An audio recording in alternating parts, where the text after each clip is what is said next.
Hi, I'm Mandy. Welcome to Mandy Sorts It Out. And today I'm doing a video on all my clutter. Well, not all of it. I'm going to start with a tub of clutter that I'd already put aside. And I'm going to go through and show you those because I think they're quite interesting. And explain to you what I'm going to do with it and why I haven't already done that. Okay, thanks. So, this is me. I wasn't sure if the phone would pick up what I was saying from that distance, so I decided to record with no sound and then dub over. At least I hope I'm able to dub over at a later point. What I'm showing you here is an attache case that belonged to my granny's cousin. It's rather a posh one, I think. It must have cost quite a bit when she bought it. But this was a family that seemed to buy themselves the best quality that they could afford when they needed something, which I'm a fan of. As you can see, it has this little notebook inside.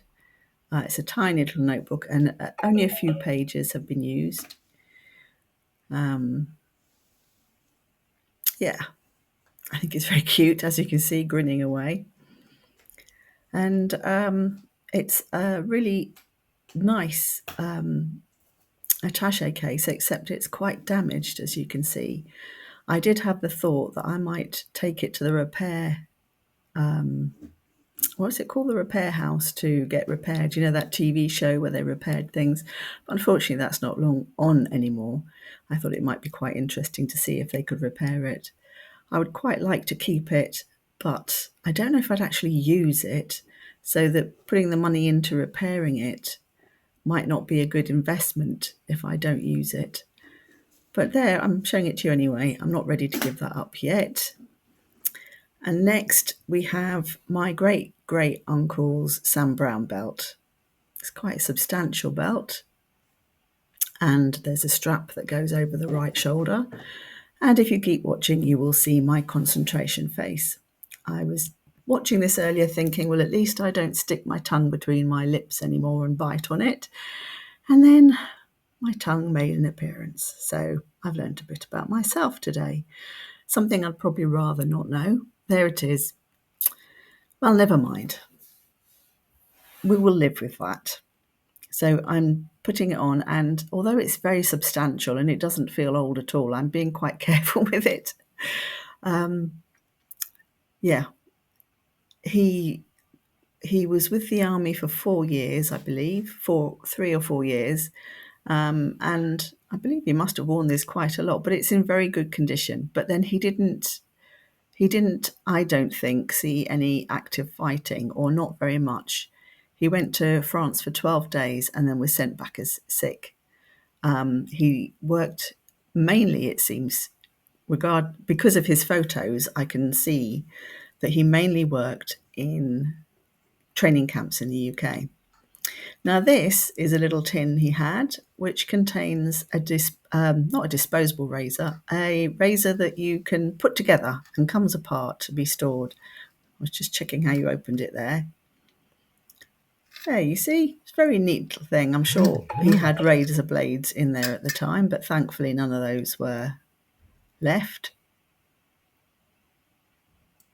Sorry about my phone making its I'm watching the video on my phone so I can comment along, so I can't really do anything about the fact it's on mute, so I don't know why it's perhaps I should put it on do not disturb. I might have another go at this. Anyway, that's the folding razor, I suppose you'd call it. It's not often I get to see myself in that position, and I don't love it. And this is a Matchbox cover made by Bryant and May for the Forces, as you can probably see there. And it was made in such a way you'd put the matchbox inside there, and then when you wanted to open the matchbox, you'd push from the back hole to slide the little drawer out, and then when you wanted to strike a match, you could strike it from the top there. And that was to keep your matches dry. I don't know how many of them survived the war. And here are my great-great-uncle's medals. I didn't know you got medals if you didn't actually do an awful lot of fighting. But there you go. Maybe that was medals for being in the army at that time. I'm really not sure. But yeah, you get a little mini set, which is very, very cute. And you get the big set. And there's a couple of other badges in there that really aren't relevant. One is his London Rifle Brigade badge, but one is, I think, something to do with the Royal Legion or something like that. And he has another medal, which I'm just about to find. Oh, no, I'm going on to his London Rifle Brigade badges. This was the badges off his uniform, I think. I didn't know you were allowed to keep these, but maybe because they're ornamental, and maybe you are. They're quite intricate little badges, some of them.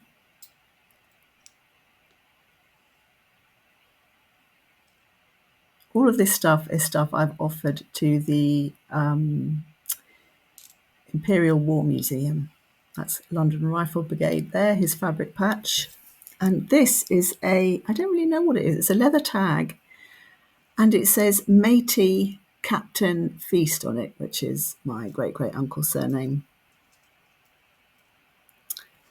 But as far as I know, he wasn't on a ship, but maybe at some point he was on a ship.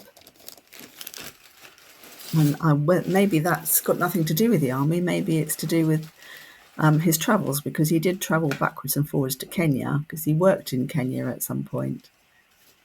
And that's, I think, you wear on times. You don't wear all your full ribbons, you wear that. I'm not entirely sure on it, but you have that. And here is the extra medal I was talking about, which I think is to do with the King's Jubilee.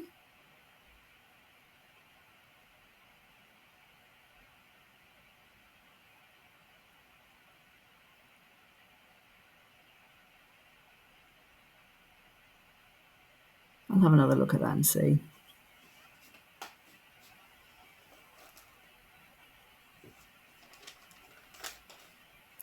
And here are 2 packs of photographs. I've put the bigger ones in one pack and the smaller ones in another. These are of people who he was in training camps with. I don't know who the people are. It often doesn't say. So I forgot to show you this on the video, but this is my great-great-uncle's army book, which doesn't say what date he joined the army. I don't really know why, but it does say that he was promoted on the 8th of May 1915. And there's a commendation in the back saying how much work he's done for whoever it was wrote it in February 1919. So he was definitely in the army for 3-4 years, but the only period shown as service abroad are the 8th of May 1915 to the 20th of May 1915. So 12 days. And then it says he was sick on the 20th of May 1915. I don't exactly know what that sick meant, what that sickness was, but I do know that he had a pension from the army for the rest of his life for injury or illness sustained as a result of his service. So I'm presuming it was something to do with that he had some injury. And I have a vague recollection of being told he was injured in his leg. Here are a couple of photos from the envelopes showing the sort of thing that these photos are of. And I very much hope the Imperial War Museum is interested in them. And if they're not, I'm not really sure what I'm going to do with them. Suggestions gratefully received. And here is a photo that the Imperial War Museum might also like. I don't exactly know what it's of. It's dated Easter 1905, and that's the only thing on the back. But there's quite a gathering of uniformed men, cadets of some kind, crossing the river very precariously because they're all carrying very heavy bags. I imagine if that thing had tipped, it would have been an absolute disaster. But anyway, the quality of the water in this photograph is quite stunning, I think, for a photograph that's over 100 years old, 120 years old now. And I've got a few more photos I shall add that seem to be of a race walk. These are of a very similar size to the photograph of the people, the army people crossing the river. So I reckon that's about 1905 as well. And apparently, very long walks, 100-mile walks, were very popular during this period. And so I imagine that this is a long distance walk that these photographs are at. Apparently the Brighton to London, or London, Brighton, London walk was very popular. My uncle lived in London. It's possible he was either doing some of the walk or taking photographs of the walk as it passed. But I'm not sure what to do with this. The photographs look like they're all from different periods. They're all slightly different sizes. So I think there are several walks. And I don't know if they're of interest to anyone. They're not very good quality, but are photos from that period ever of good quality? I don't know. I don't know if this is worth trying to find out if someone wants them, or if it's something that I should just get rid of them, because they're not of interest to me in particular. And I don't really know what to do with them.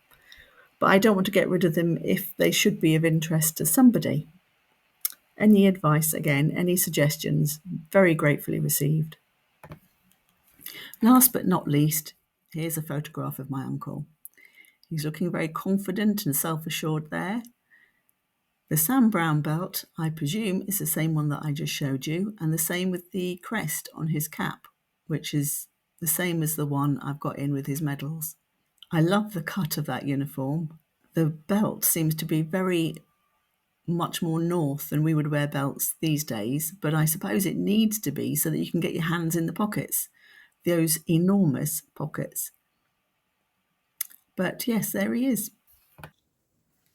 I have contacted the Imperial War Museum previously about all these bits and bobs I've got from my great uncle, and I haven't got very far with it.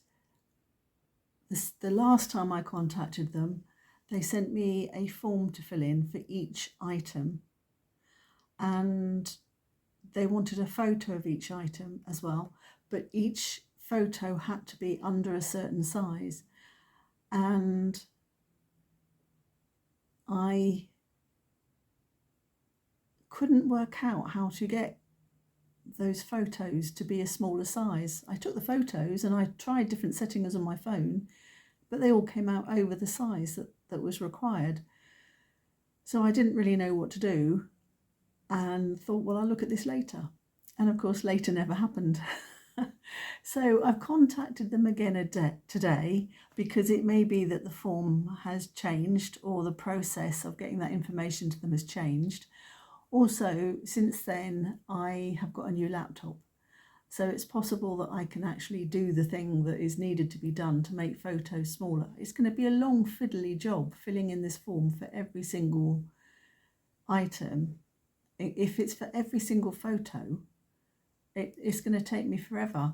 So that's why I haven't already passed these things on to the Imperial War Museum. That's why I'm thinking about passing them on, but not really sure if that's going to happen or not. The other thing I wanted to talk through is that I have created a notebook. Now, is that back to front or not? I'm reading that back to front. I'll put a photo of it in so that you can see it the right way around. So I've created, I've decided on the format of the catalogue I'm going to make of all the things I've got, because that isn't even in the tubs. That tub of things was outside of the 8 tubs that I'm talking about. So that was the easiest thing to do first, but it does mean that I've got to catalogue an awful lot of things. So I've created this catalogue and I will complete it as I go along, and anything interesting I find I'll share with you and talk to you about.